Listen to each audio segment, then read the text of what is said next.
Hello, thank you for watching. I made a short list of laws that maybe even made sense in the past when the laws were passed, but now don't make any sense because of technology.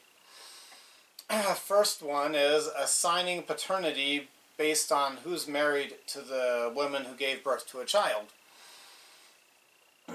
That made sense in the past when we wouldn't be able to be certain who was the father of the child, and as a society to make sure that child is taken care of financially. But we have deoxyribonucleic acid testing. I prefer to say the full name instead of DNA, but that's the real name of DNA. We have deoxyribonucleic acid testing so we can be certain who the father is. So we should no longer assign fatherhood based on who's the husband of the wife.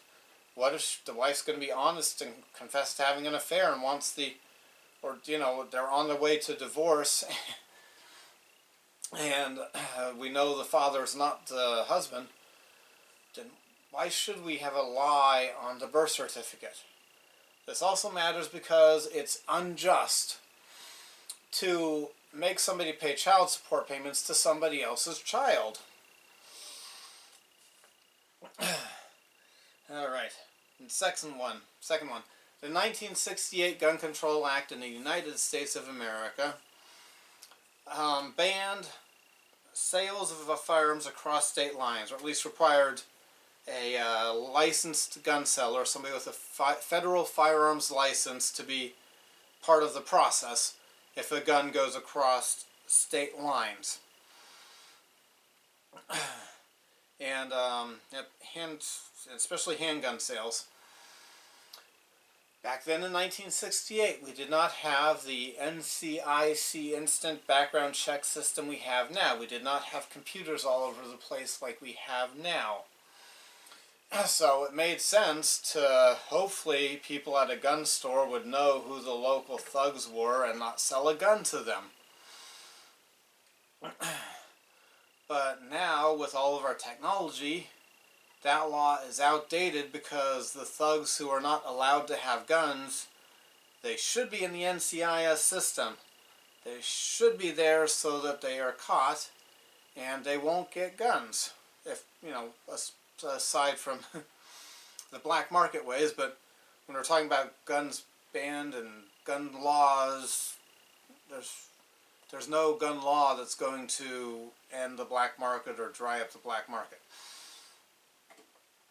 Alright, so we should be able to go across state lines to buy guns. And I think about this because what if there's somebody whose gun store that's closest to them is in a neighboring state because they live by the state border?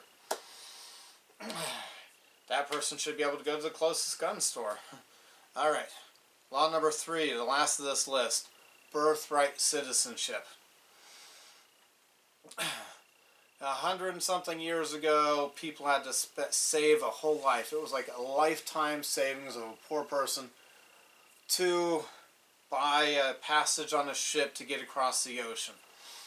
When it was that hard for somebody to get across the ocean, it made sense for countries to say, well, you're born here, you're one of us, you're a citizen.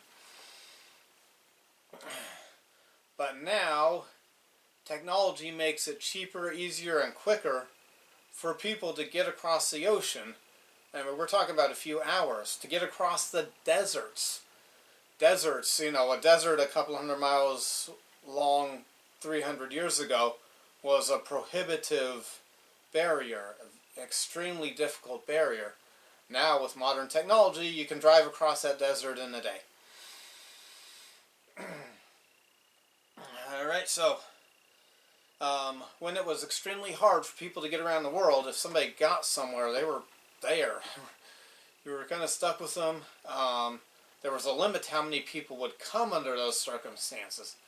Now, there's less of a limit with how easy it is to get around the world, and so it makes less sense now to have birthright citizenship of people who could, you know, in less than a day, be all the way on the other side of the world.